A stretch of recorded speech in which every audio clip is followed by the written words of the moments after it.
Hello, everybody, and welcome to the Holistic Hope podcast. Thanks for joining us.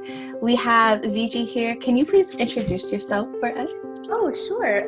My name is Viji Natarajan. I'm an Ayurvedic doctor / Ayurvedic practitioner, and I specialize in women's reproductive health, and I help women get pregnant, stay pregnant, deliver their babies, and support them in the postpartum to troubleshoot any issues that they're having.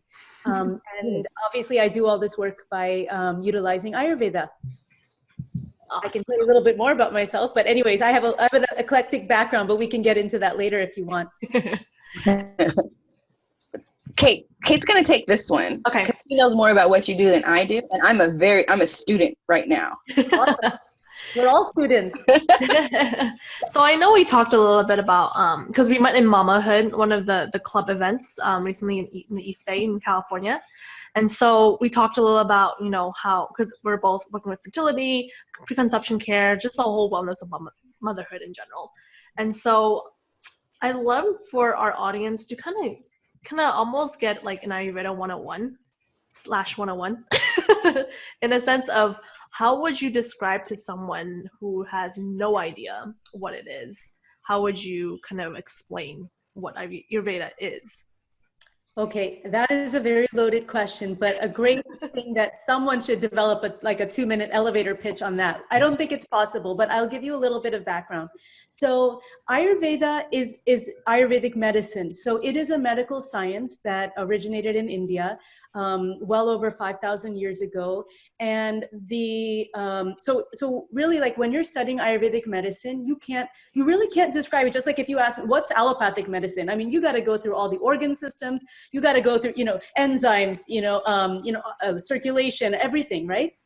So there's a fundamental concept that just like traditional Chinese medicine, that everything in the world around us and the world within us consists of or is made up of the 5 main elements. So it's like, if you think about it, they're like the building blocks. So I don't know how deeply you want me to go into it, but when you understand the building blocks of basically life, and then you understand how, like, for example, when you're learning a new language, alphabets are really the fundamental aspect of language. And so when you put alphabets together, you make words together to make, phrases together to make sentences, so on and so forth. Mm-hmm. And so you're understanding the world, from those fundamental building blocks, and then how that, together, accumulated and then working together, form the body, and then the organ systems, and then how they function, our sense organs, all these different things. So I don't know if I can, but Ayurveda looks at root cause analysis and understanding. So whenever something happens, if Kate has a headache, I have a headache, we don't give the same remedy or fix, if you will, to each person, because what we do is we try to understand a person's nature and then how they interact with the world around them. Because, like, for example, if I have a cup of water and I put it in the freezer, it's going to be different after putting it in the freezer than if I put that same cup of water on the stove or somewhere that it's like boiling hot, because you're going to transform that liquid into gas. So the nature, the environment that something is in affects that object, and that object obviously could be us, or any other object. And so by understanding the world around us, by understanding ourselves, then we can understand the root cause of many either diseases or conditions that people face or have, including fertility and pregnancy, and then give them a specialized and unique remedy for themselves. Mm-hmm. I love that, how you mentioned it's not just, because a lot of allopathic or just medicine in general, Western medicine, is mostly like what's wrong with you inside, and like they don't even kind of consider the outside external, because you're saying it's the elements and how you interact with those elements together. Correct. That's really the issue that we should find the root cause to, which is amazing, because a lot of times we don't think about that when we think, why isn't this happening to me, why isn't this X, Y, and Z happening, because thinking like, why am I broken? And sometimes you take a little bit further step of what's going on around us right now that's causing certain kind of issues. Absolutely. For that result. Absolutely. And so in regards to, because I learned a little bit about Ayurveda from my chiropractic education when I did an elective in regards to that. I know there's different constitutions Yep. And do you use constitutions to kind of categorize certain people? Like, how do you use constitution, and what is constitutions, if you were? Okay, that's a great question. So, so like I said, elemental, so we're all made up of the 5 elements in different combinations, okay? And so when our mother and our father had intercourse and, made us, the elemental makeup of the egg and the elemental makeup of that particular sperm, that fertilized the egg, is what formed your constitution. So this is something that happened prior to, prior to you becoming formed. So at conception is when your constitution is formed.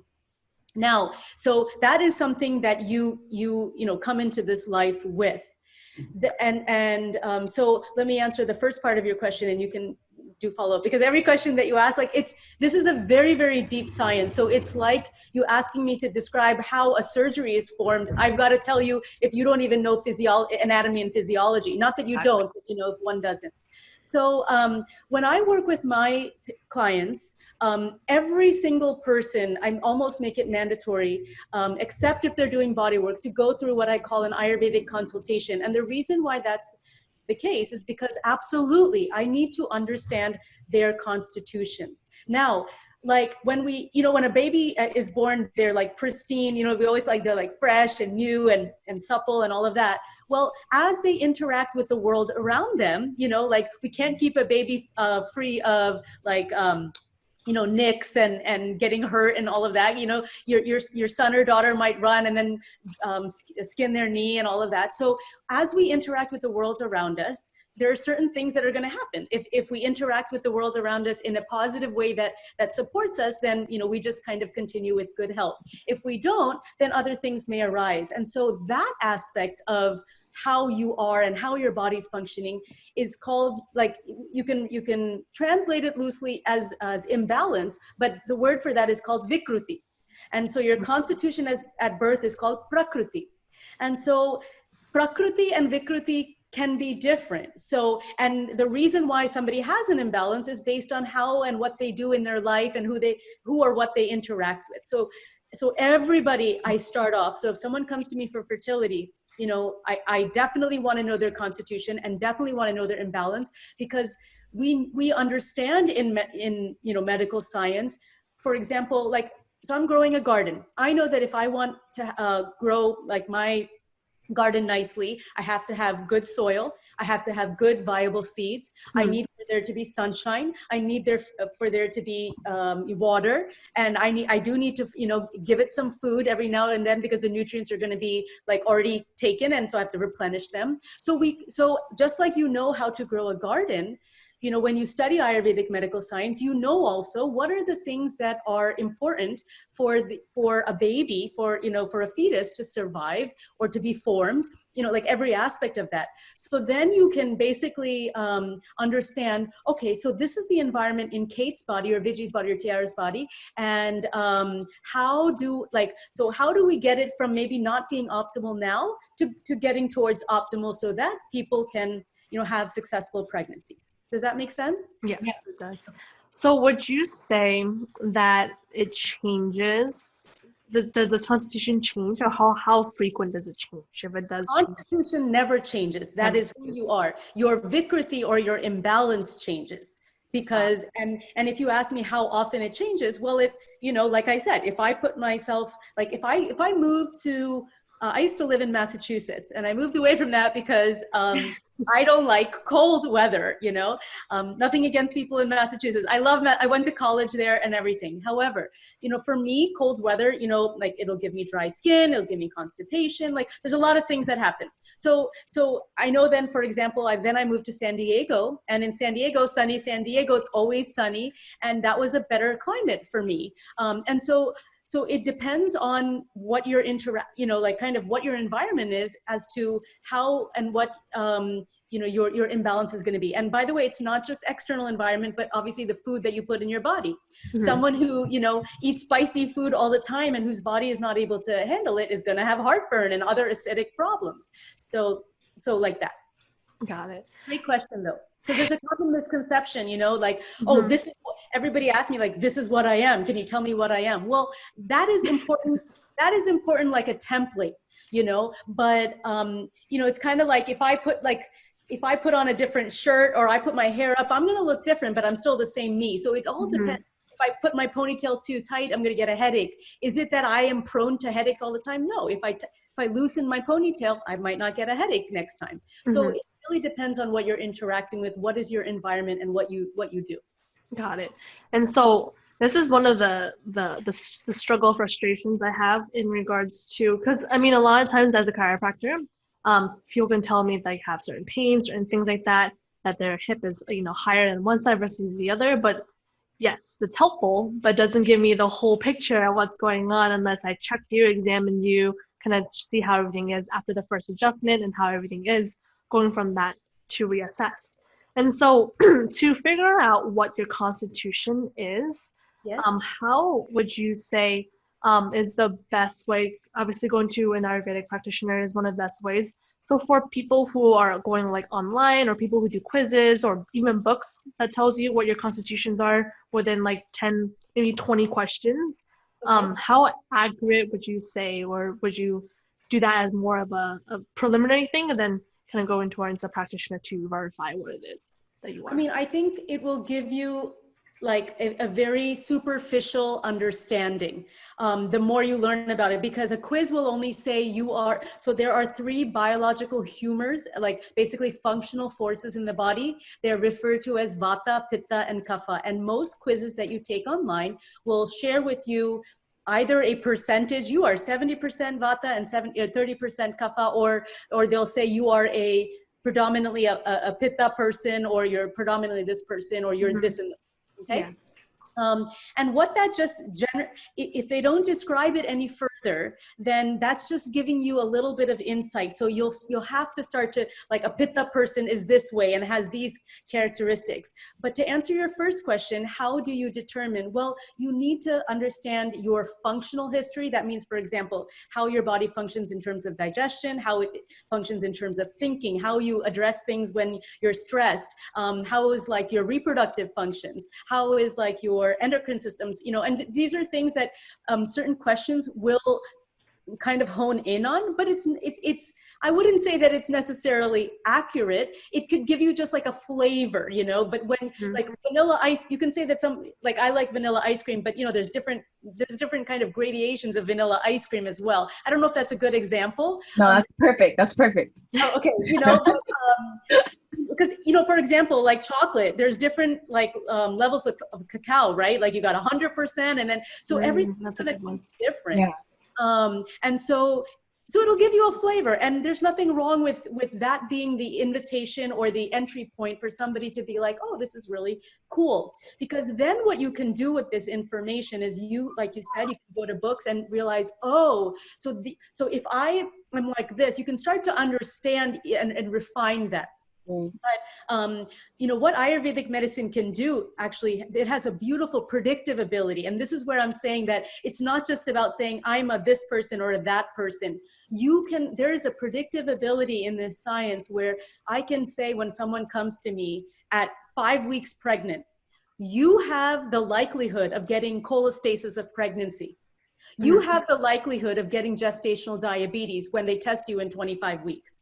That is the coolest part of all of it. Why? Because you understand how the body functions. And then you can understand that somebody with this imbalance could potentially then, as just a normal way that the body functions or compensates, can get XYZ complication during pregnancy. I don't know if I answered your question, so maybe you want to circle back if I didn't answer your question. No, you did. You added a little bit more to it as well. So it was perfect. I tend to do that. I'm sorry. Yeah. Love it. And so would you say, because I have people that come to me the same question too, because for me, ideally, I would love for people to come to me, before they're pregnant versus while they're pregnant. Because usually what I noticed from when I first started out, they would come to me as a chiropractor because they heard about certain kind of technique that may help supposedly turn your baby, which we don't do because that's out of our scope. But a lot of times that's what they hear firsthand, and they think during about 36 weeks or so, they say, oh, your baby's not head down. And so then they kind of freak out and they try to search for all the chiropractors, whoever it is that can turn the baby to have, a better pregnancy or labor. And a lot of times, there's pros and cons. Sometimes the baby has to go not head down. Sometimes, it is what it is. And that's how life works, right? But obviously you want it to be the most optimal place for the body. And so when they asked me when they should come in, they come in at 36 weeks, hoping I would change it, like for the first adjustment to help the baby, help themselves. Because the thing is, I don't turn the baby for sure, out of my scope, like I said. But in my hope is, I hope they were to seeing me prior to, they got pregnant. So their pelvis, their body, in general, has that structure to do what it needs to do for the baby to move freely as it needs to. So for your question for you is, so since you can predict what's going on with the mom and the pregnancy and what they can have and certain things like that, do you see a lot of people coming to you before they're pregnant so you can kind of estimate, or do you usually see them while they're pregnant and then you kind of predict it as well? How would you? That's a big loaded question too as well. I think as a practitioner, we see the commonality of what the human experience and the human tendencies are. And that is that everybody wants a quick fix and everybody waits until the last minute. So, I mean, as you said, right, so let me answer all of your questions. Ideally, Ayurveda understands that at least 6 months, I can, as a shortcut, I can say, well, 3 months, but 6 months prior to conception. That means prior to you having intercourse, with your spouse, you must work on your own health, because remember, the egg from you, the sperm from him, is going to determine the constitution of your baby. So it's paramount, and they say that that's important so that you create a baby with the best health. Not only the best health in terms of body, but also of mind and, of spirit. So ideally you want to see a person before. There are only a handful that come to me like that. Then I have the next set of people who do come to me thinking, okay, well, I know, like, I want to work with you and I want to get to you now around the, 4, 5, 6, 7, 8 weeks. And at that time, and frankly, even up until, like, that predictive ability lies in anywhere along the spectrum. So you can do it at any point. However, in terms of changing the propensity of your body to function or be a certain way and potentially get or be diagnosed, with a certain condition, you need time. So it's not like, and nothing against allopathic medicine, there's a place for everything, but it's not like I'm going to give you, and I'm not going to give you a pill so that tomorrow you're not going to be diagnosed with cholestasis. And I'm going to give you an example. So cholestasis is a condition where a pregnant mom, usually around the second trimester or late second, third trimester, can be diagnosed with this. And basically there are free-floating bile acids in the body. So, related to liver function. And so it's nothing bad, nothing happens with the mother except that she experiences a lot of itching, like uncontrolled itching. However, even though there's not a lot of evidence, what happens to avoid potential stillbirth, your practitioner will induce you at the earliest possible date. So it has a lot of consequences. So a mother came to me, her second pregnancy. She had a C-section for her first, and she stopped me if I'm going too in depth. But this is a really cool story. So anyways, she wanted to, at 4 weeks pregnancy, and she said, Viji, like, every doctor I've been to has said, and it's statistically 96.4% chance of a woman having cholestasis in her second pregnancy if she had it in her first. And she said, I've been to every doctor, I've been to India, I've been to the US, everybody, and they say there's no way to prevent this. Can you help me? And so I was like, okay, but you got to follow everything I tell you. And so we started at, 4 or 5 weeks pregnancy. And basically I, did what I understood why I asked her to change diet, lifestyle, gave her actually only one supplement in order to, and worked on her mind. And she never got cholestasis. And I'm going to tell you right now, that's a miracle, because basically statistically, that's not, possible. It wasn't possible, right? And so I think it's even 97 point something. So anywho, so this is why at any point it's okay, but it takes time. And that was the emphasis of that story, that she came to me early and we did it from the beginning. And I held her to it. Even if she didn't have any signs, I was like, you still have to continue, because you have to maintain the environment in your body. And so that's what you can, and you can do that with other conditions as well. The earlier, the better, because I cannot change the baby. I can change her because but you can't change the baby's constitution because that's already set. Mm-hmm. Interesting. Yeah, because cholestasis basically is one of those like most common things that happen during pregnancy, and a lot of times it's not that common. Like everybody doesn't get it, but you don't want to get it, because then there's postpartum complications as well. Yeah, because the surgery for it in regards to is like one of the most common surgeries. That's what. No. So you don't do surgery for cholestasis. You have to. It's induction of labor. So that doesn't mean that you have to have a surgery for it. But they want to get the baby out sooner rather than later because they don't want anything to happen to the baby. Because the toxins are in the. Exactly. Mm-hmm. There was one case where a baby, I believe, was stillborn, and they couldn't make a direct correlation to whether it was related to cholestasis or not. But since then, they don't want to mess with it. So the recommendation is that the earliest possible date, and usually that's considered at term at 37 weeks, that they're going to induce. And nobody wants to get induced, and nobody wants to deliver. I mean, not nobody, but most people don't want to get induced, and most people don't want to deliver their baby at 37 weeks if not necessary. But because of this cholestasis condition, that's what it is. And so for a mother who had a C-section the first, it's not likely that a mother will go into spontaneous labor at 37 weeks. So she was basically wanting to have a vaginal delivery. And so in order to do that, she needed to avoid getting cholestasis. So it was very critical. Got it. Yeah. So just to go back on that story, so she had a C-section because she was diagnosed with it? Is that what happened? No, she had a C-section because she had a C-section. Oh, okay. And then but that's a great question. She had a C-section because she had a C-section, and she was induced for her first. So, sometimes inductions tend to lead to C-sections, because the body isn't ready to go into labor. And so you're forcing the body to go into labor. And so, but she had a C-section, and for the second birth, she wanted to have a successful VBAC, vaginal birth after cesarean, but, being a candidate for cholestasis, it was basically highly unlikely. Every doctor, her own doctor said, I don't think this is going to happen, but let's just hope for the best. Mm-hmm. And anyways, and so that's why she was kind of, desperate to see if she can do anything. And most often because people don't know about like Ayurveda or what it can do, like I was just something that she stumbled upon and was like, well, can you help me? Maybe you can, maybe you can't. I don't know. Mm-hmm. So Tiara, do you have any questions? I saw you writing a lot of different notes just to make sure we're well-rounded in the So, Viji, I don't know if Kate was able to tell you, I'm a portrait photographer. I work with mostly maternity and newborn.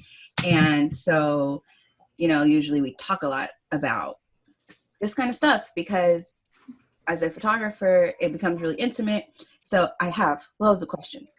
First, I am very curious to understand the way you come up with, I guess, like the wellness or the healing plan for your patients, because you mentioned at the very beginning that when we are conceived, like when sperm meets eggs, our constitution is set. I feel like that's so powerful because there's so many other beliefs around that. Yeah. And one of the things you said that just made me zing was that it goes mind, body, and spirit even at conception.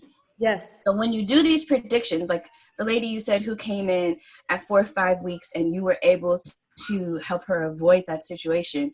Now, I imagine she was a rare case in the sense that she actually followed everything you gave her. She wasn't looking for the quick fix. She was definitely in it for the long haul. And she understood it would take a commitment on her side. And so I'm curious as to how you come up with their wellness plan. Like, is it a okay, based on your constitution, I suggest we do this for your mind, this for your body, this for your spirituality. And then as a doctor, as a practitioner who's trying to keep them on track with their plan, what kind of obstacles do you face with that, and how do you keep them back on track? That's why we're all giggling, because yeah, it's like really hard. So, so great question. So, so when I talked about the like fundamentality and how like the water and you put it in the different environment. So like we have this innate knowledge within us. So like if I'm cooking and I burn my finger on the stove, right? The sink's right next to me. I'm going to go and run my finger under water. Am I going to run my finger under hot water, or am I going to run my finger under cold water? Every single person instinctively and intuitively knows cold water, duh. So it's kind of like that. Okay. So that's when you start to understand. So it's like, so each of these elements I was talking about has qualities. The qualities of something is obviously going to influence how it affects us. If something's cold, it's going to influence us differently than it's hot. These are the easiest things to explain, hot and cold, because we all deal with this every day. If something's rough versus smooth, like a cat is not going to gain anything, no scratching ability if they rub themselves against something smooth, because they're not getting, that they're not fulfilling that itch. Whereas, if it's rougher than you are. So the quality of something makes a difference.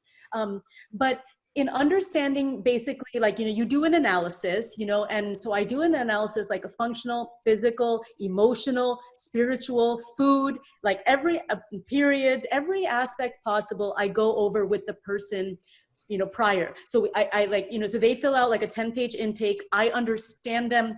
I mean, even then I would say superficially, then I go over it with them and I ask them all the things in between those lines, like, I mean, really, like, how was your childhood? I mean, so this really is mind, body, and spirit.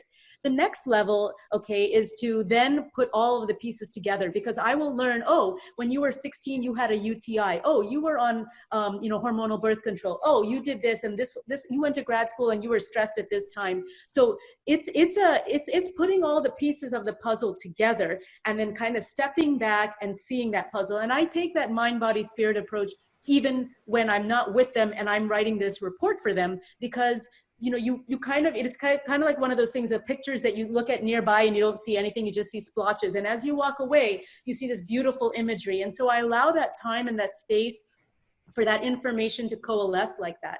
That's the first part. The second part is then, okay, so this is the condition that you either are trying to avoid or I think you're going to get. Now, I understand, I understand that when, like, if someone doesn't want to get burned, they're not going to have fires in every corner of their house. They're going to, have like an AC or like a fan somewhere so that they can cool themselves off. So that's kind of how I developed the plan, because when you understand what is the environment of the person you're working with and what is the likelihood, like, they have a tendency towards certain things, and then what is the disease or condition and what does that mean, then you can put a plan together like that. Now, then the next thing you asked me was, yes, whenever people come to me and they're like, I have this problem, can you help me? And I tell them, well, first of all, I'm not God, but I can do everything in my power to help you. However, this is a partnership. If you don't listen to what I'm saying, I either tell them, I know this is maybe not good. I said, you know what, if you don't think you can follow it or you're not committed to it, I'm not the right person for you, because I am all in. I am here to help you. I'm so invested in my clients. But so I tell them that, and I don't know how they take it, but, and so some people, I'm always, like you said, I was smiley. I mean, I'm smiley. I'm fun loving. People never can guess my age, but when it comes to health, I'm like, girl, you got to do this. And so it is hard. I tell people, half the people don't listen to me. So I'm always on them. And, and I think the other dimension that is huge is the mind. If the mind is not okay, it is almost game over. Mm-hmm. I had a woman who was unable to get pregnant naturally at all. She was trying for 10 years since she got married. She spent hundreds of thousands of dollars on fertility treatment. She did IUI, she did IUF. She got pregnant, I think, twice or thrice, and miscarried at around 5-6 weeks. And she was like, the fertility specialist said, listen, you're never going to get pregnant, so you either adopt or you get a surrogate. And obviously she was devastated. Then she came to me and she's like, I don't even know who you are, what you do, but can you help me? And I was like, let's see. 2.5 months after working with me, she got pregnant naturally, delivered the baby, and life is great. You know, and it was really simple, but simple on one hand. But when we were having our coaching sessions after we did this Ayurvedic analysis, this is to your point, Tiara, that one time she said to me, Viji, she got so upset, and she's like, I don't understand what we're doing. Is this even going to get me pregnant? You know, and we were talking about her mind and other things. And I said, I even gave her the, like, here's the door. If you don't want to do this with me, totally understand. I said, you got to have faith, because part of this process is the mind. Well, she's like, no, I'll stick with it. And, you know, she got pregnant. Yeah. So, sorry, did I answer your question? I know. No, that was awesome. That was awesome. Because that's kind of what I was looking to hear. How do you handle their mind? Because it's not the circumstances that's really going to affect them. It's their mind and how their mind's interpreting it. And when you're so desperate for, especially a baby, you know, like when we want our baby, and it's so hard to get around that. So that's awesome. I would definitely be your kind of patient, because I need to know that you're all in it with me. I need to know that when I'm going to freak out, you're going to be able to be like, hey, Tiara, remember, we have goals. We gotta keep pushing here. You know? Yeah, exactly. My client. Yeah. So thank you. And one question just for us non-medicals, what is the difference between allopathic and Ayurvedic? Okay, so allopathic medicine is just another way of saying Western medicine. And okay. So, you know, and so a large part of Western medicine, although, like, you know, there's now, so a large part of Western medicine is using synthetic pharmaceutical agents, right? And so when I said I had an eclectic background, and I actually worked for a pharmaceutical company for about 13 years. And I was actually in, you know, a part of the company called drug discovery. So I was a person who was coming up with ideas on how to, you know, what a drug should be, figuring out how to make it, and then, you know, making it, and then, you know, working with the biologist to see if you know, things work. So basically you are making, like, you know, in the lab, something that you think is going to help with the disease. And so that becomes a medicine, aspirin, Tylenol, whatever, you know, Prozac, you know, later on, in fact, you know, and so that is given. So allopathic medicine tends to be around that. And there's different divisions, you know, like OB, pediatrics, you know, surgery, all of this kind of stuff.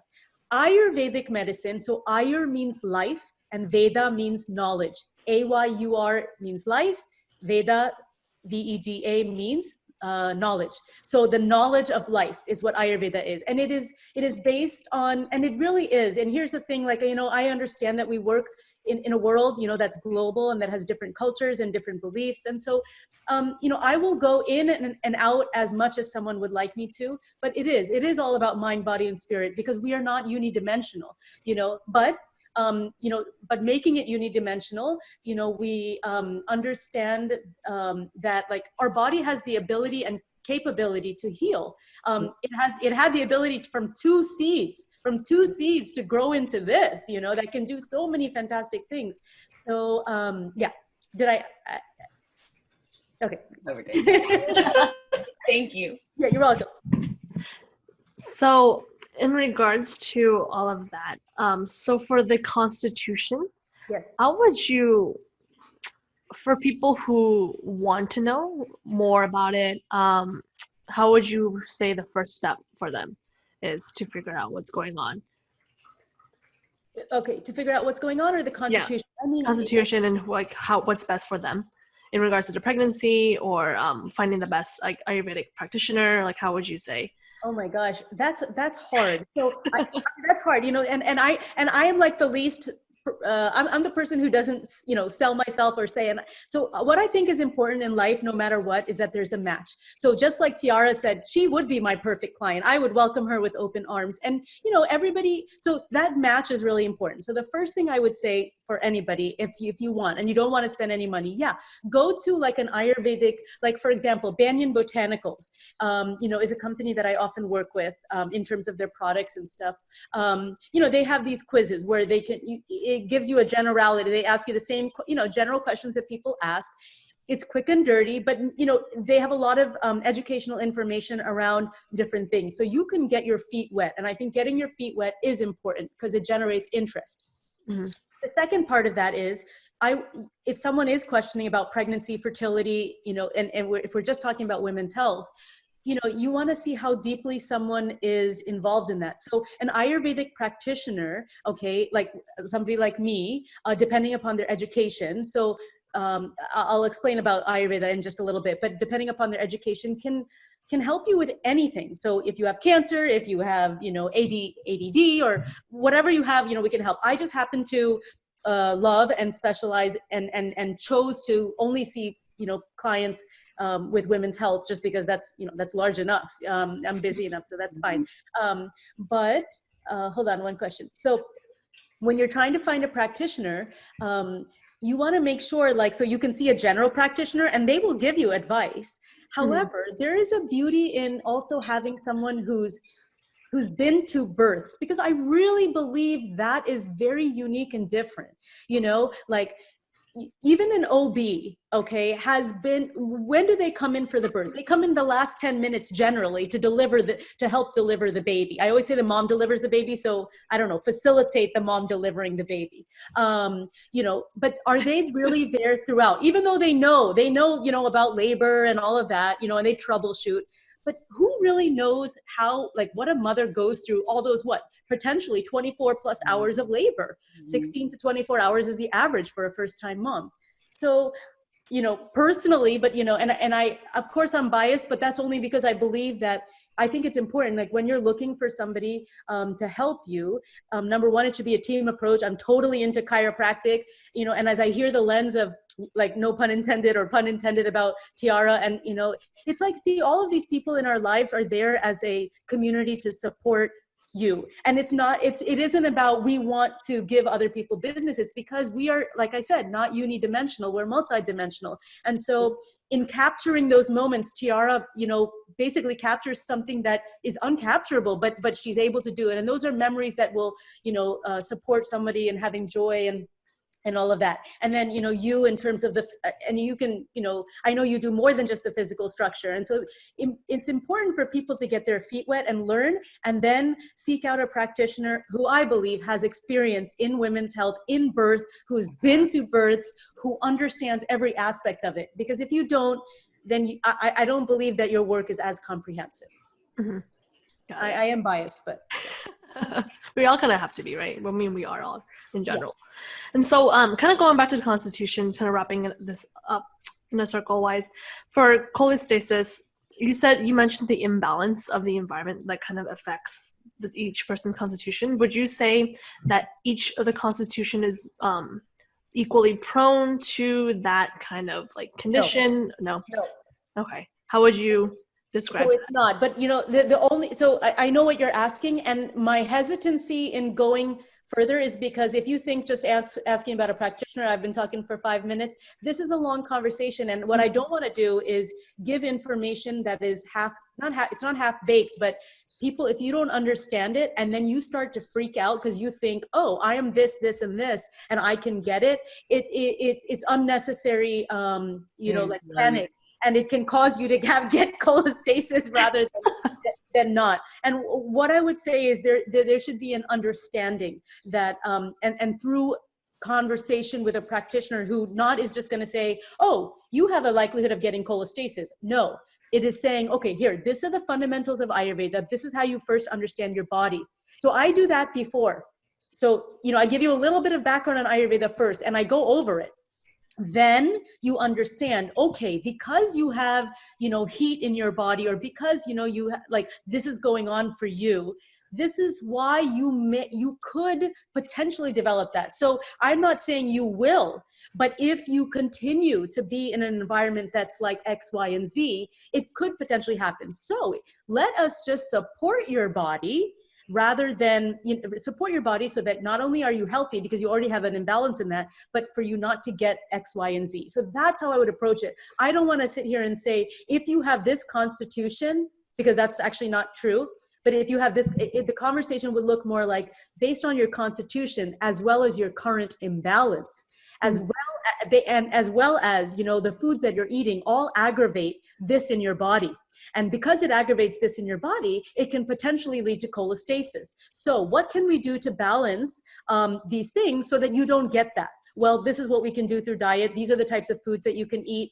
You know, these are the types of habits that you can have. These are the breathing exercises, the whatever, you know, like spiritual practices that you can do to, you know, promote calm and wellness. So to minimize, for example, heat in the body, because there are specific breathing techniques that will increase heat in the body and decrease heat in the body. So it gets really subtle. It's not just, oh, breathe. There are different types of breathing exercises.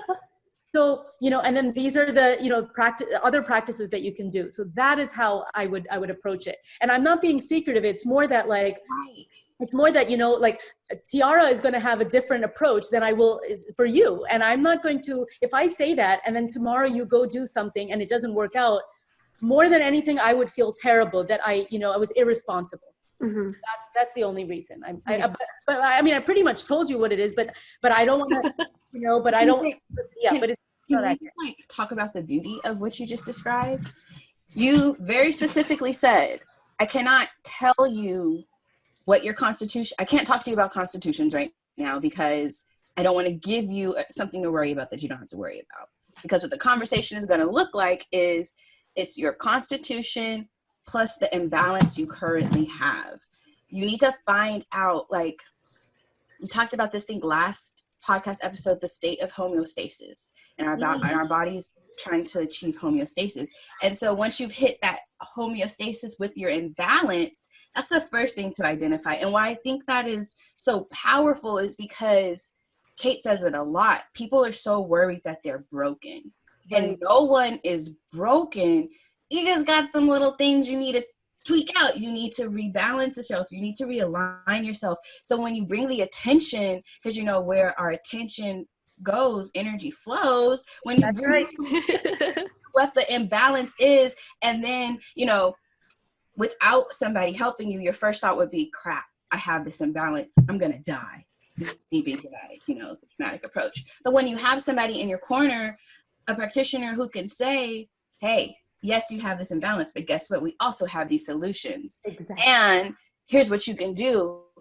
It's such a quick but very subtle shift from victim to being back in control of your life, you know, and from everything you described, I've just been listening in awe, because from everything you described, that's what it is. It's like the way to reclaim your power, and even like from the state of knowing where it all flows from to begin with, you know. I know you got it. I love it. You just speak for the whole thing. It's like, this is like the essence of everything. I love how you just did that. The essence. That's why I kind of had that question for you, because a lot of times people just kind of think, oh, let me just read a little bit about it. Let me just kind of figure out, oh, I think I have this. Let's like do this. But is it really right for you? Is it right? Because unless you actually work with a practitioner, seeing what's going on, you don't really know. I want to actually say something to you. You know, I'm not going to mention names. There was a lady who came to me, and she wanted me to do, you know, an analysis for her. I said, fine. She said she had background in it. She's a nurse. After I wrote her the report, you know, I never heard back from her, and I was like, hey, what's going on? And she's like, yeah, I'm a little confused. My friend said I was this constitution, and you're saying I'm something else. And so like, and there was a dissonance for her, but she couldn't get herself past this point of, my friend said I am this, and you said I am this.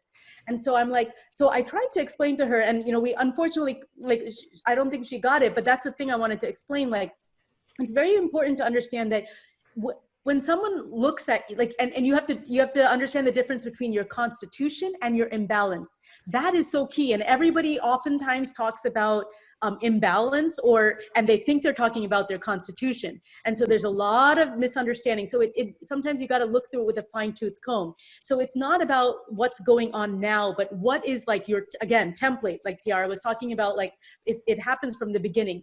And that might have been muddied, if you will. Like, for example, when you fill a swimming pool with water, it's clear. But then, like, even if you like just go inside and maybe like a bird, poops in it, it's gonna be muddied.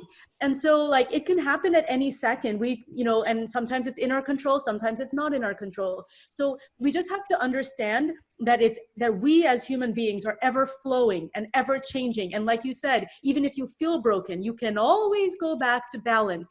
And sometimes we all, no matter what the situation is, just need a hand to hold us and to tell us, A, it's possible, and B, like, walk this way, and maybe we can help you to get to a point where, you're okay. And so, so I just wanted you and people to understand that like, if there's a difference, there shouldn't be a difference. Like, it's just a matter of maybe the information that one conveyed, because how the body functions is how the body functions. If, like, if you go to the bathroom all the time, there's no discrepancy between going to the bathroom all the time and not going to the bathroom at all. Like, there's rather a huge discrepancy. So you should be able to tell what's going on with a person based on their history. Mm-hmm. Yeah. And so, Tiara, do you have any closing questions as we wrap this up? I'm not gonna open the rabbit hole on the recording. And so, during each of our podcasts, we like to ask this one kind of question, advice for our guest in regards to what is the good, bad, and the ugly of what you've been seeing in regards to your patients that you wish that your patient, your clients should know. In regards to Ayurveda, in regards to fertility, what would you say the good, bad, and the ugly aspects? I mean, this is going to sound cheesy, but it's the most, and now I'm like I'm like serious now. The most sincere thing I can say is, like, I do believe we are all divine in nature. And that means that we have the ability to have good health, good positive health, and and create life. And so, yes, some people do have certain conditions that maybe need more support.